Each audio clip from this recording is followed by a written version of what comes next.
So for the next hour or so, what I'd like us to be able to do is to have a good conversation about conflict and about the ways we experience conflict and how we might find ourselves behaving in conflict and how other people behaving in conflict. So this is going to be sort of a 30,000-foot overview of some of the concepts and approaches that we associate with collaborative conflict resolution.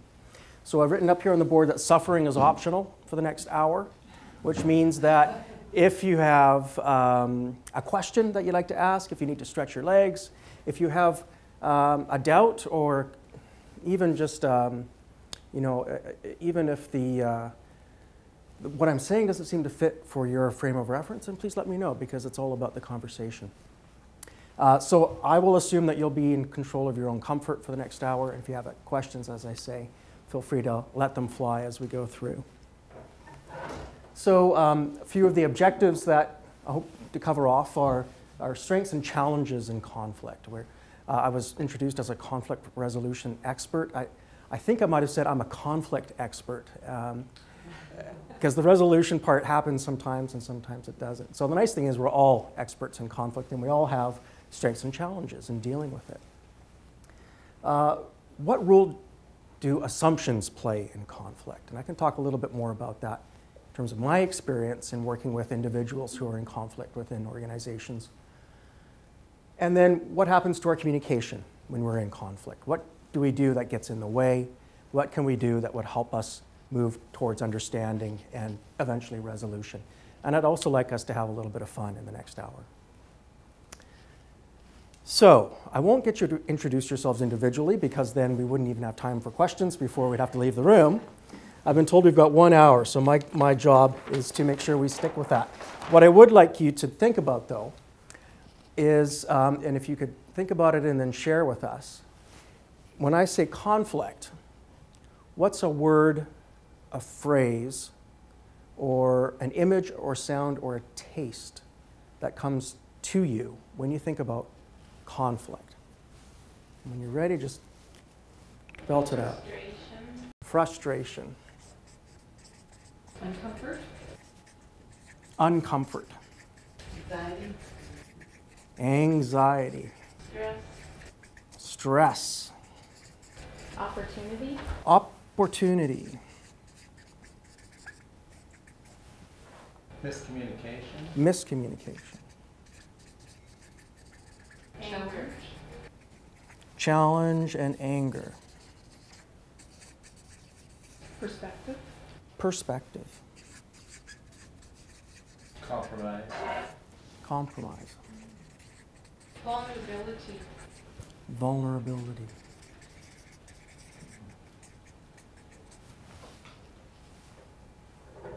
Anything else come to mind for you? So that's a fairly typical list. I was doing a session very similar to this for a group of visiting justice officials from China the other day, just last week. And I asked them, and I thought, maybe I'd get a different kind of set of lists, a different set of words on this list. And it was very similar, very similar. So I thought, maybe we're not all that different in terms of our ethnic cultures when we experience conflict. So if you were to take this list as a whole, on general, where would you situate it in relation to 1 being more negative and 10 being more positive? So what number would you give it? Opportunity would be positive. Opportunity and yeah. So as a whole, perspective could be positive. As a whole, it's negative. On a whole, it's fairly negative, maybe a 2 or a 3 or a 4 in there somewhere, which is fairly typical. Because when we're in conflict, we feel stuck. And the compromise, we feel like we've got to give something up. We feel like we're not operating our best. We feel like, I'd rather not be experiencing this, thank you very much. If you would just go away, life would be much better, right? And that's pretty normal. That's pretty typical. And the reality is that conflict is neither good nor bad. Conflict is. How many of you are familiar with Barbara Colarosa's work around bullying? She says conflict is natural, normal, and necessary. It's a part of nature. The trick, though, is to try and stay in touch with that as we move through conflicts in our lives. That's not always easy. So what I'd like you to do now, I'm going to put you into a 1-minute breakout session where I'd like you to turn to somebody who's sitting next to you or the people that are sitting next to you and brainstorm positive aspects of conflict. Positive things that can come from conflict. 1 minute. The delivery is effective because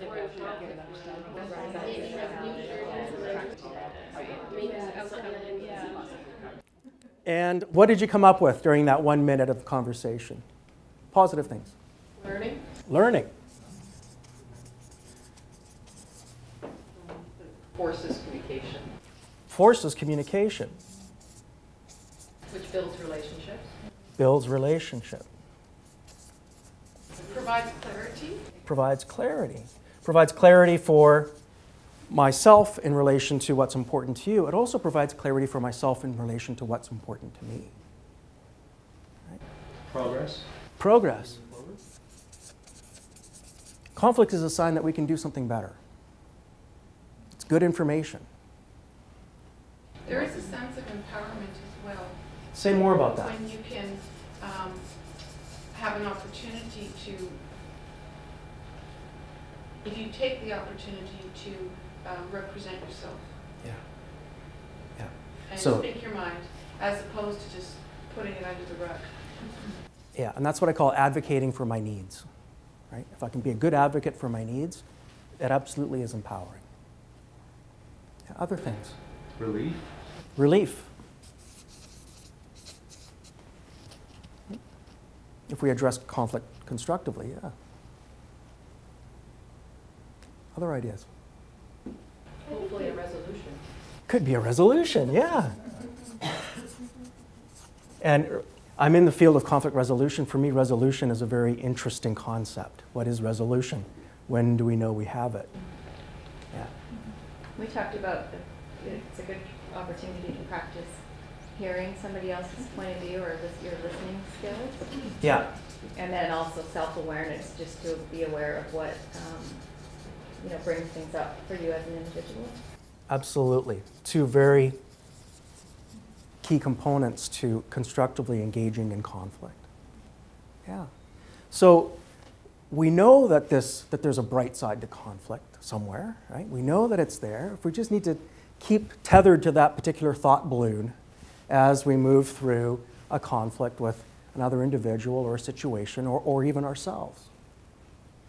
It's hard to keep that tether strong and close, though, and that's the trick. So there's a number of things that we're going to talk about that will help us do that. Right now, though, I'd like to put you into another quick exercise. This is a nonverbal exercise based on power. Okay, so the nonverbal part means that you don't get to talk anymore from this point on. So what I'd like you to do is think about 3 things that you would have come true if you had a magic wand. You will not need to share them with anyone. You won't need to disclose them, so they can be as altruistic or as hedonistic as you want. Okay, I wish world peace, the end to world hunger, a new truck, whatever it might be. And you won't be judged on the relative merit of your wishes. So this is a nonverbal exercise based on power. I would like you to find a partner that you can engage with at arm's length, please. So this is, again, a nonverbal exercise, so no talking from this point forward. I would like you to extend your right hand towards your partner, please, with the thumb pointing up. And then I would like you, and I'll just demonstrate with you for a second here. I would like you to wrap your fingers around your partner's fingers like this with the thumb pointing up. Nonverbal. When I say go, I'm going to give you 10 seconds, during which each time you position your thumb above your partner's thumb, you're going to get one of your wishes. And when she does that, she gets one of her wishes. 10 seconds, thank you. 10 seconds when I say go. Nonverbal, folks. Ready, go. 5, 4, 3, 2, 1, stop. Okay, when I said go, I saw 2 very distinct behaviors, one of which and I saw it in the majority of situations here, was competition. Right? This is a thumb war or a thumb wrestle. So how many of you ended up competing, would you say? Okay, most of the room. So why do you think that is? Why do we go to compete when we're in this situation? Instinct? You set it up that way though too. You set it up as urging me that you do something, you'll get this. Yeah, so it sounded, the instructions were neutral. And how many of you have been in this situation before where you've actually done a thumb wrestle or a thumb war as kids or whatever? Yeah. So often this is perceived as a thumb war. What else could it be? And therefore, the instructions I hear will tell me that this is a thumb war. I use the word position rather than pin and partner rather than opponent in my verbal instructions. You can see when you watch the video later. So my instructions were neutral. The reality, though, is that many of us have an experience of this being a thumb war. Why else should it be anything else? Because if it's what I experienced last time and what I learned as a child, then this is what this means. So we have a predisposition when we're in a familiar situation that leads to conflict that we're just going to engage in that behavior again. Now I saw another behavior, which was cheating. Over here. No, I'm kidding. I don't mean to put you on the spot. Because so you gave some verbal instruction. You gave some verbal instruction about, what was the instruction you gave? Oh, it was all about, okay, you go now. Because I got my wish, so I wanted her to have her wish. Okay. So it was a collaboration. It was a cooperation. Yeah. But I wasn't supposed to verbalize it. Well, that's okay. There's no penalty on this particular event. So how many of you wanted to cooperate or thought that maybe you could do something different? And how well did that work? Not so well for you? No? What was your experience? The long thumbs. Long thumbs. So it was difficult, even though you had in the back of your mind, yeah, I want to do something different. Why weren't you able to get that message across? Because that's hell-bent on winning. Okay. And I took away, thanks for your honesty. So I took away your most influential form of communication in this sense, which was if you were able to talk about it, you could actually work something out. But in conflict, often, even if we're able to talk about it, we get in our own way, or the other person has their ears painted on. They're not listening to us. So in conflict, often, we need to find a different way to communicate. And thirdly, there was a scarce resource involved in this exercise. What was it? Time. Yeah. So when we see a situation through the lens of scarcity, we're going to be much more quick to compete. So in conflict, in situations of conflict, I look for abundance. Where can we expand the pie here? How can we at least take away the perception of scarcity so that it will free us up to be more creative in how we address conflict, rather than just going for, the first wish. Thoughts or questions about that little exercise? Now that you mention it and you said for every time you would get your wish, I was thinking, why wouldn't I want somebody else to get their wish? And it would just instantly turn into this mine, and it was, interesting reflection. I'm sorry. It's okay, I got two.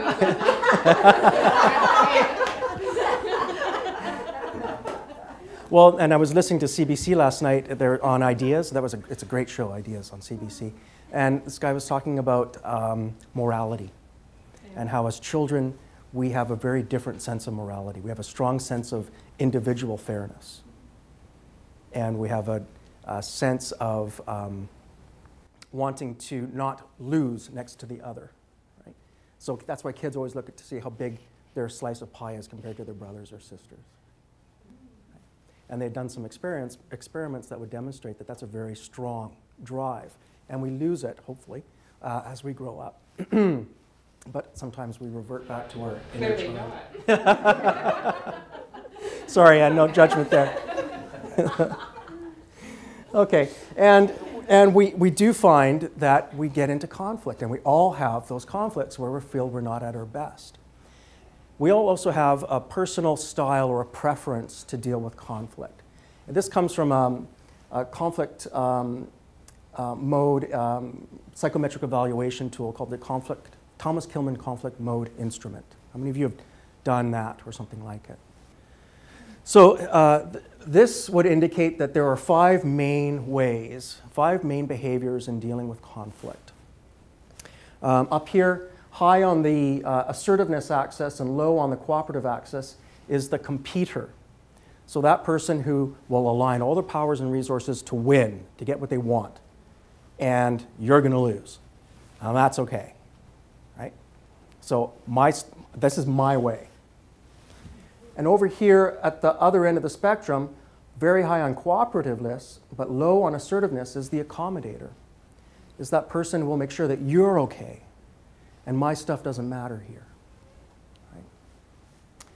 And if I'm neither cooperative nor assertive, I'll be the avoider. You can't even get me into a conversation. You can't even get me to admit that there's a problem. So this is my way, your way. This is no way. This is halfway, compromise. I'll give a little to take a little. You know, we'll split the pear in half, or we'll find a way to separate what's on the table in order that we can both get a little bit. And then high on cooperative and high on assertive is a collaborative mode. My question to you is, what do you believe is the best way to handle conflict? Collaborative. Collaborative? Compromise will not ultimately resolve. Compromise is often called a lose-lose, right? It's a lose-lose. Yeah. I think it often depends on the situation. Yeah. Because if it's a conflict that might hurt you or endanger you, I would say completely avoid it. Yeah. So it depends. Yeah, it was a trick question, and the answer is it depends, absolutely. All of these styles have their place and their utility. The problem is that we tend to default into one of them without knowing what's at stake for us. So if the outcome is highly, highly important to me and the relationship I have with you is not at all important, what style do you think I should adopt? Compete. Yeah, I want to pay the lowest price for that used car. I'm not going to go in there and say, so what's driving and motivating you to sell the car at this time? What's important to you about how this car changes hands? No, I want the lowest price. Now, if the relationship is highly, highly important to me and the outcome isn't, what style should I adopt? Accommodate. Accommodate, which when I do that usually sounds something like, yes, dear. Would you like some chocolate with that? No, it's like, I'm fine wherever we want to go on vacation as long as we're happy and healthy together. I mean, I frankly don't mind about the outcome, but the relationship is important. If the relationship isn't important and the outcome isn't important, what should I do? Avoid. Why take it on? Right? Why die on this particular hill? It's not going to make any difference to my life. And if time is of the essence, or if there is a scarce resource at play, and there's a fairness issue that needs to be perceived, then a compromise solution can be fine, in the short term especially. If the outcome is important and the relationship is important in an ongoing fashion, then it makes sense to collaborate. And often, this mode here is the most difficult.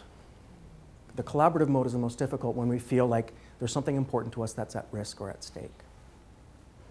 So we have to realize what are the outcome interests and what are the relationship interests in order for us to be strategic about how we adopt our particular conflict style, given the situation. The other thing that's important is to realize, where do I hang out normally? What's my default style, my preferred style? And for me, it's somewhere in the accommodate, and it's kind of moving towards avoid, this part of my life. You think, that's interesting. It's a conflict resolution dude. Why is he hanging out in accommodate? Well, that's where I feel most comfortable, and this probably has a lot to do with my family of origin, right? And how conflict was dealt with in my family. So when I know that there's an outcome that's very important to me, I need to pull myself, kicking and screaming, towards this end of the spectrum.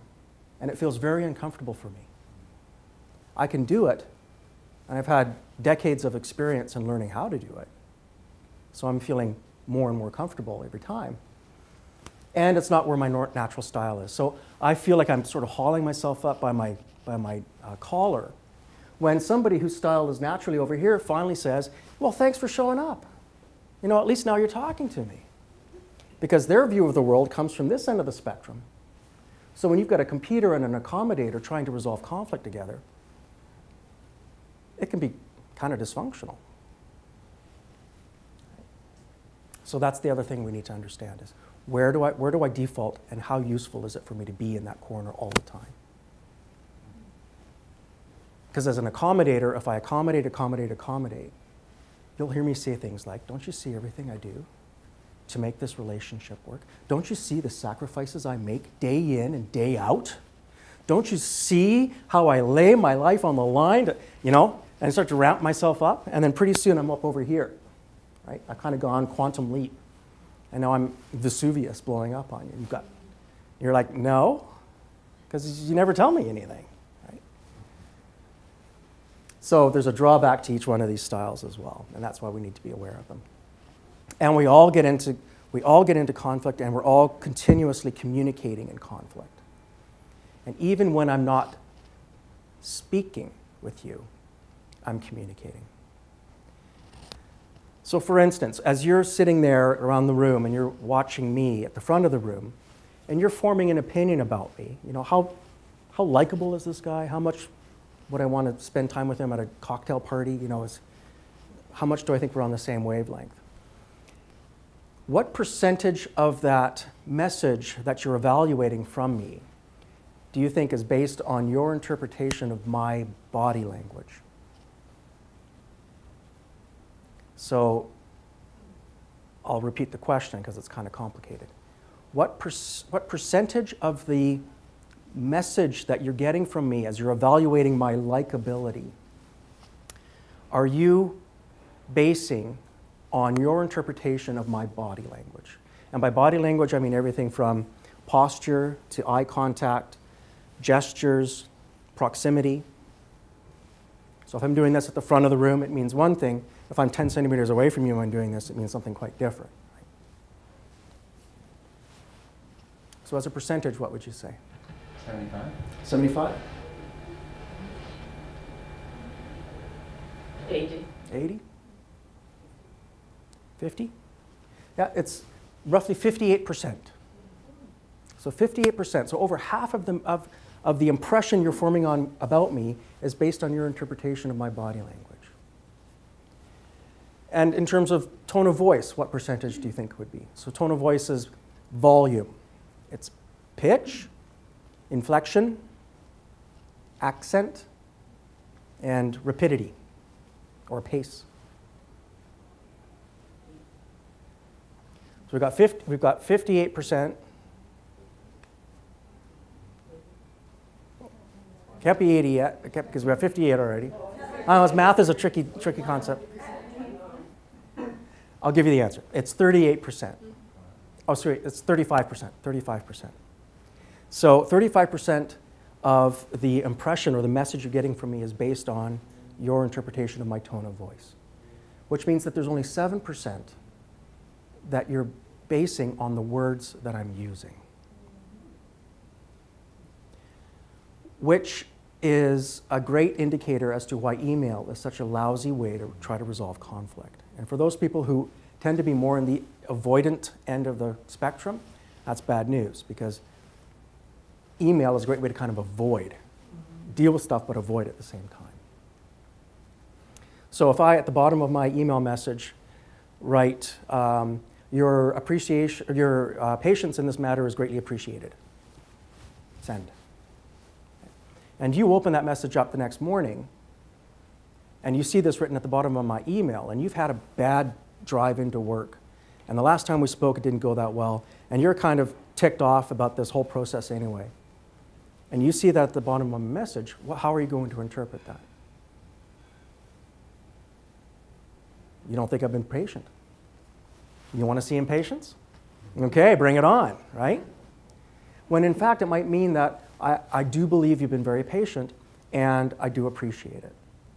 So you've got 93% of the message to invent when you open up that email because you don't have me in front of you, you can't hear my tone of voice, and you can't see my body language. Oh, let me go back for a bit. Emotional barriers, you know, at work.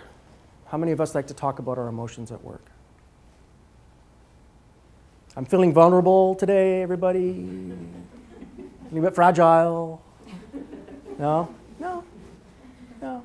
Some workplaces are more conducive to that than others. And in general, we don't like to talk about our emotional context.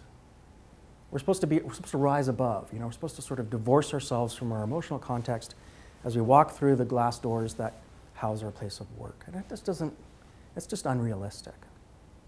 Emotions are a source of information. So if I feel like I'm getting emotional, then I know that there's something that's important to me that I feel is at risk, that I need to advocate for, right? And if somebody else is getting emotional at work, it means that there's something important to them that they believe is at risk. And maybe they're having trouble advocating for that. So now I need to figure out what that is. But the assumption there is that the emotions are normal versus somebody with a mental illness. Yeah. Which is more and more frequent. That's true. So it's always important to realize the degree to which that might be a factor. Depression and whatever, right? Yeah. And still my goal is to become curious rather than judgmental. Because judgments here down at the bottom really bring us into a very fast entry into conflict. And I'll give you a little example of that right now.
So poor Eddie just filled his girlfriend's car with cement, right? Because he had some assumptions about what was going on there. So, and this happens to us. I mean, maybe not as succinct or as humorous in this commercial. We all have a way of creating meaning about what goes on in our lives. And often that meaning is derived through interpreting information through lenses, through filters. One of those filters are the assumptions about what other people what's driving and motivating other people to do what they do. And so when I start to create a story about what's driving and motivating you, I then look for information to support that judgment or that assumption. So I look for corroborating evidence, if I can put it that way. And I ignore or I discount information that goes against what my story is. There's lots of research to support this kind of phenomenon. And it's very difficult then for me to change my story unless you and I have a conversation about that. We're very good at making patterns out of random data, even random data. So it's very important to figure out what assumptions am I making and then check those out. I mean, we all make assumptions and we all operate on the level of assumptions every day, and many of those assumptions are quite helpful. So when I drove here today, I was assuming that if I stay on the right side of the yellow line in my car, I'm going to be pretty safe, right? That's an assumption. Turned out to be true today, and it's been true for the last 10 years. Hopefully it'll be true tomorrow. But that's a helpful assumption. Many aren't. So here's an example of a not so helpful assumption.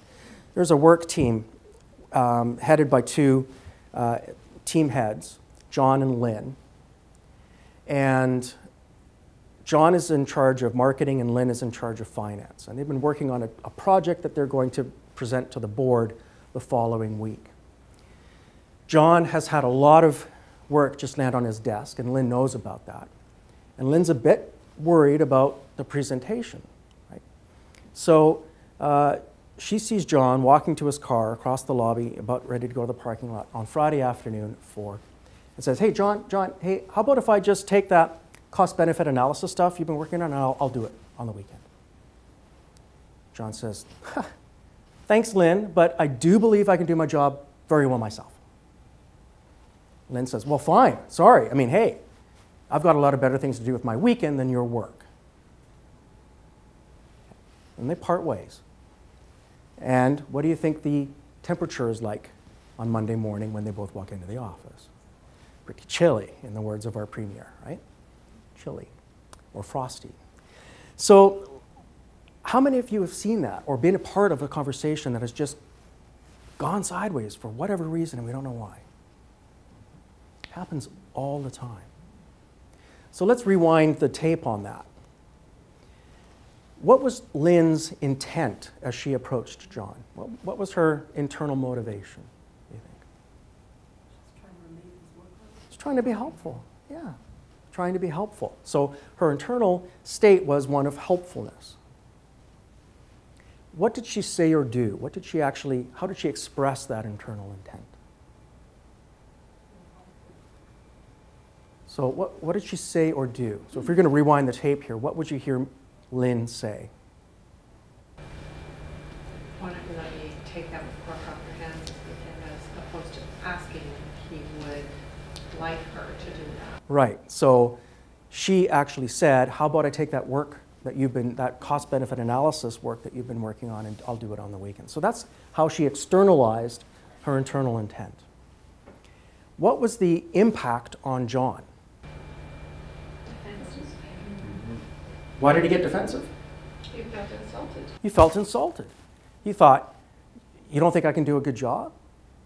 He thought, "You think you're better at this than I am?" He thought, "You want all the glory for this project?" He thought, "You think I'm letting the team down?" So that was in his internal state. That was what was going on for him internally. How did he externalize that impact, the effect? What did he say or do? So that's your interpretation of what he said, but what did he actually say or do? You say something like, "I can do my own work, I'll take it home." Yeah. So thank you very much, but I think, yeah, a little bit of a little bit of body language. Yeah. So he basically said, I can handle it, back off. So that was his external expression of his internal effect. What was the effect on Lynn?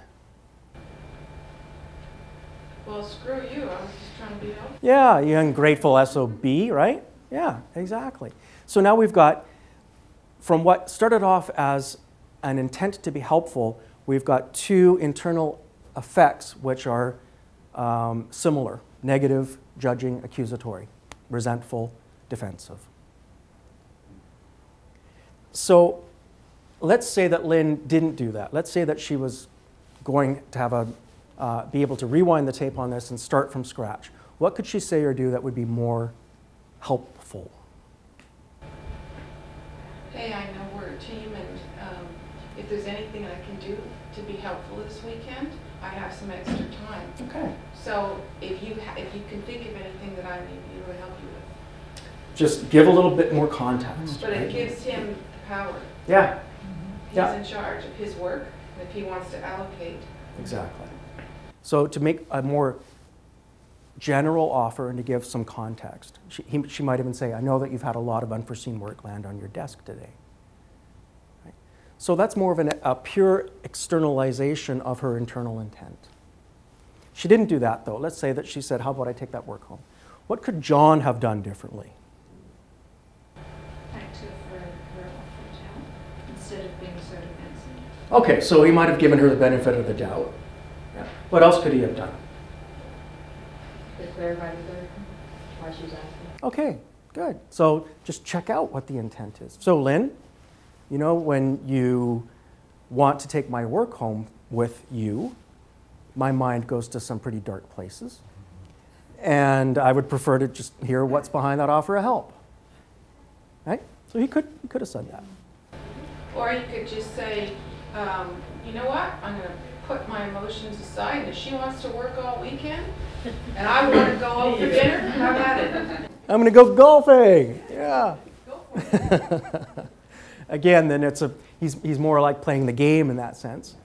So he could just though say, you know, I'm happy to give you work. What is behind that offer? Like, what's going on there?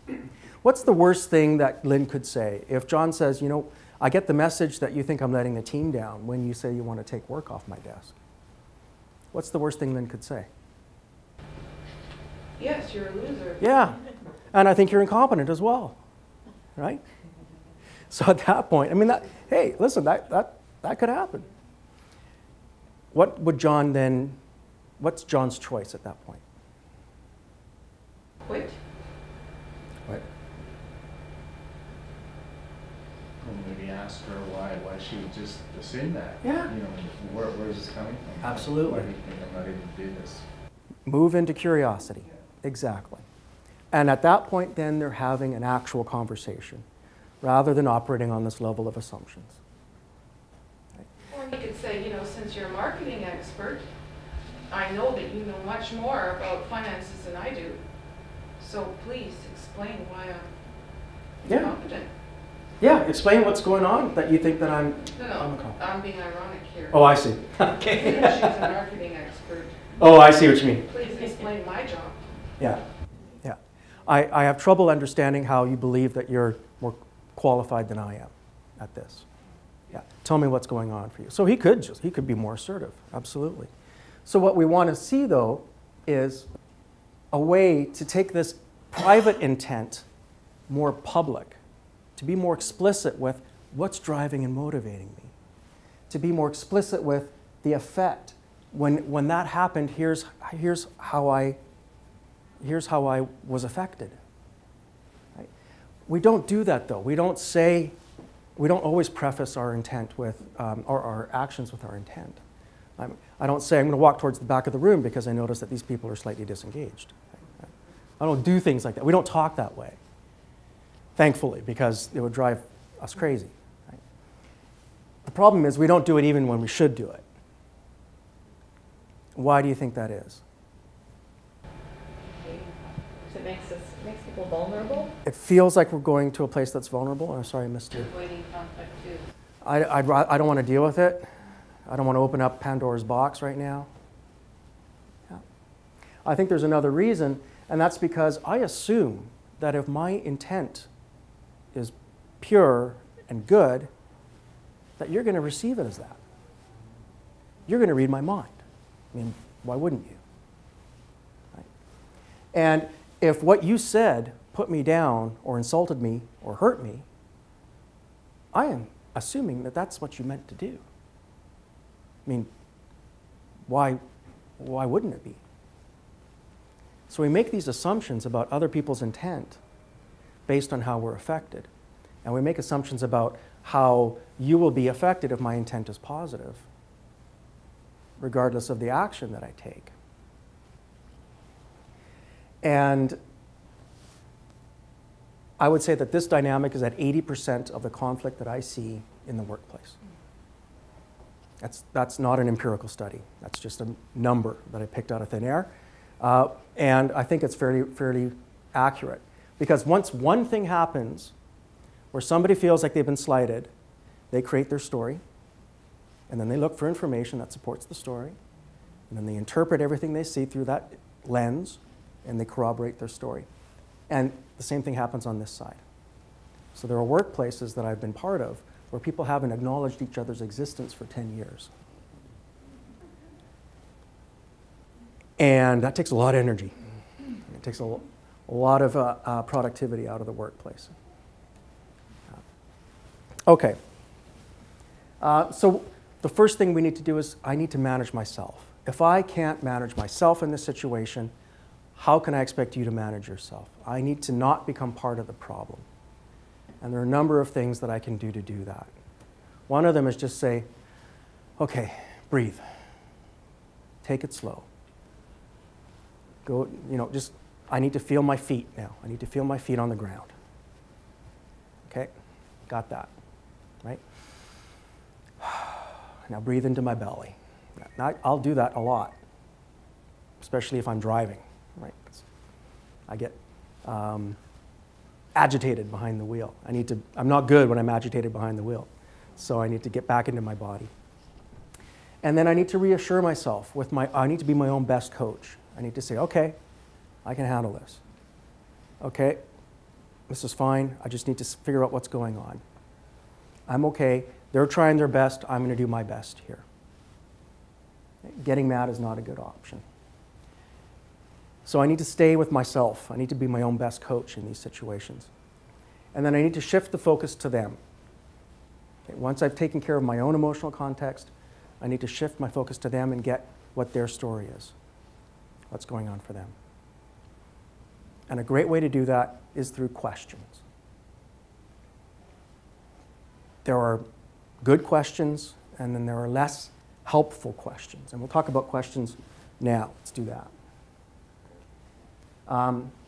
But before we do that, I need to also then try to be aware of what's happening for them. Right?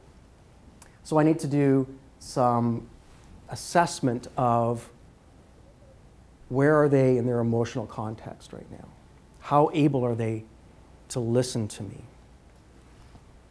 How do you know if somebody's triggered? What do you see in their behavior that would let you know that they're getting triggered? Closed? Withdraw, take a step back. Mm-hmm. Their face might turn purple. Flush, yeah. Might go through a number of different shades, hopefully ending somewhere near purple. Breathing, maybe. The breathing may become a little Yeah, slower. yeah, and the jaw tenses, Clenching, yeah. and the shoulders go up. I wouldn't know.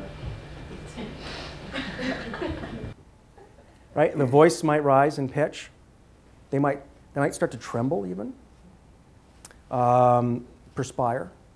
There's a lot going on neurophysically when somebody's being triggered, and we'll talk more about that at our next session. There are signs, though, that I can recognize in somebody else that I probably also felt personally that lets me know that they're starting to escalate. And at this point, then, I really need to figure out how well can they hear what I'm saying. I know you think you understand what you thought I said, but I don't think that what you heard is what I meant. Right. So I need to keep it simple, steady, and then shift to them a little bit, and then focus, as I was saying, on questions. So there are helpful questions and there are less helpful questions. This is an example of, well, you let me know what you think, how effective this question is. Hey, do you like that ring? I do. I do. I will. I mean, I will. I will. Ah! No, that one, the big one. I was just asking a question! I didn't mean it like that!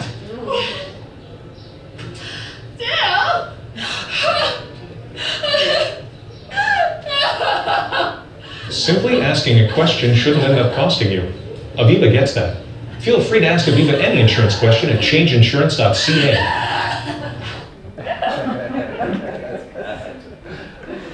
So how many of you have had training on questions or questioning or interviewing? Okay. So in the field of questions, there are generally two families or classes of questions. And they are the closed questions, right? Closed questions, how do you define a closed question? Yes or no answer. Yeah, so a closed question, yeah. One that's answerable by yes, no, or maybe, or go away.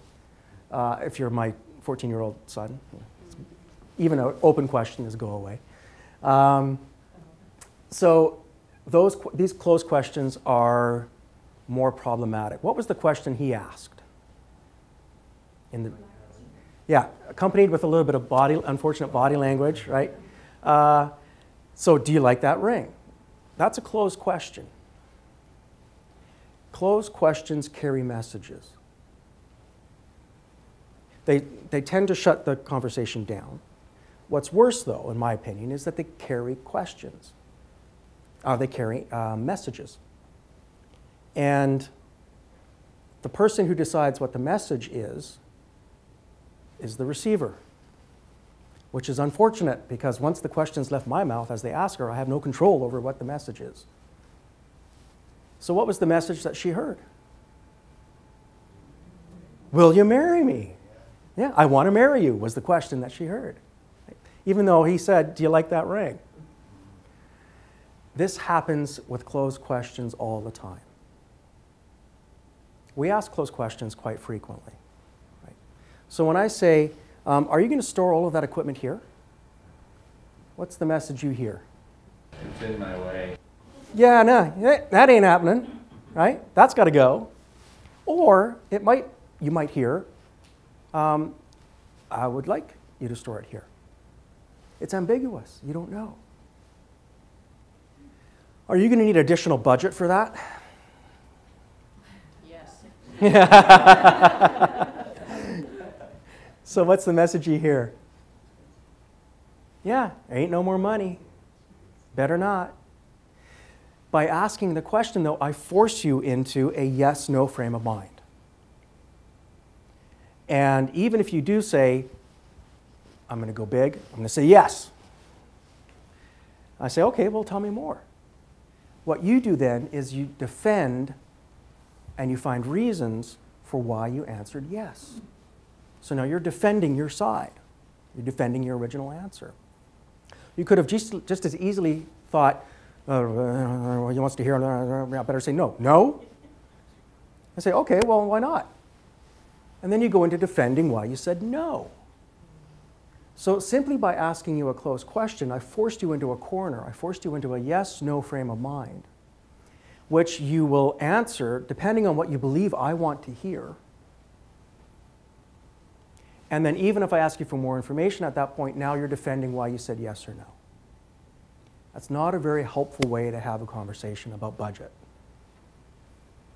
If I were really interested in the implications of this plan on the budget, what kind of question could I ask?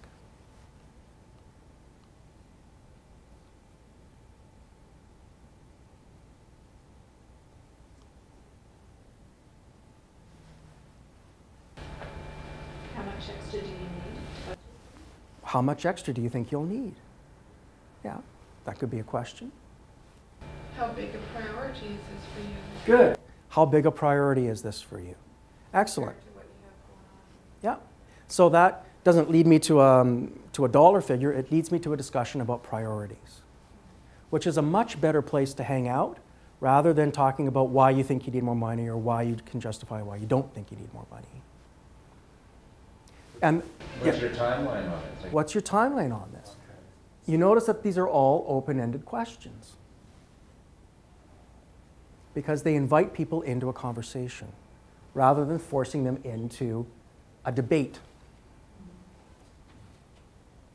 Very simple idea, not so easy to do. Because I ask closed questions, sometimes because I want to send a message. Is that report going to be done by 3? Okay, what's the message you hear? Better be done by 3. What a lousy way to send a message. I had a boss who did this, used to drive me crazy.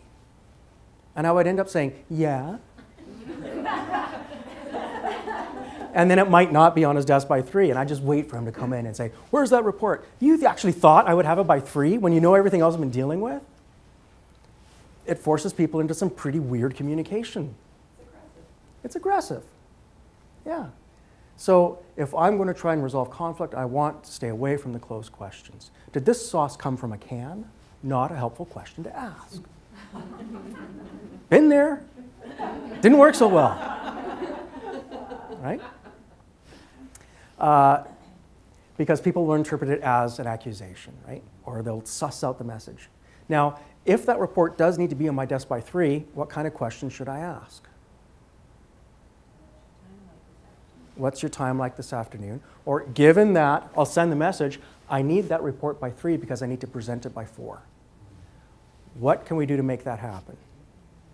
Who needs to be brought in order for this to be achieved? Are you able to? How likely is that to happen, or how able are you to focus on that right now? Sure. Yeah.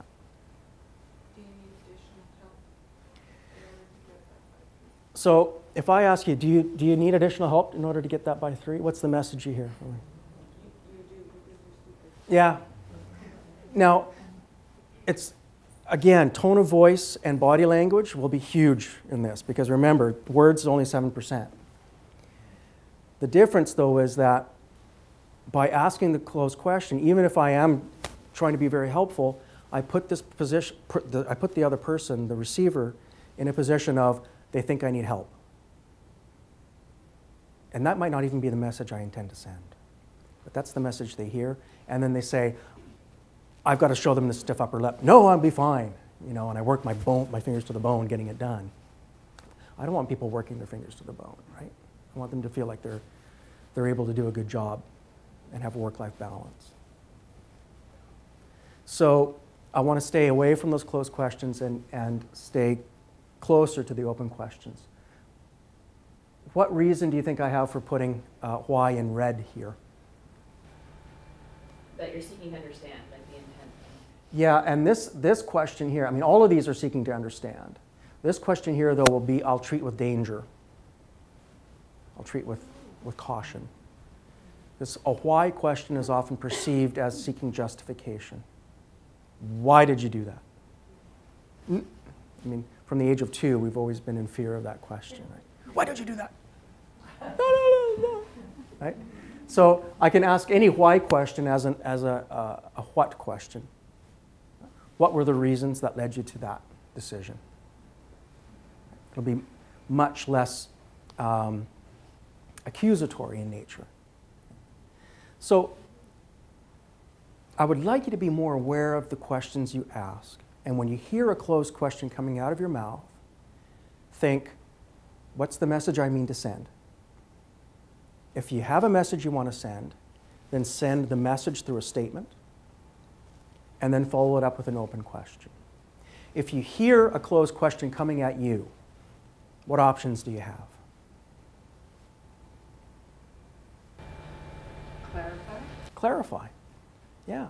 So when you say that, when you ask me whether that report's going to be ready by 3, it sounds like the timeline for this report is a real concern for you.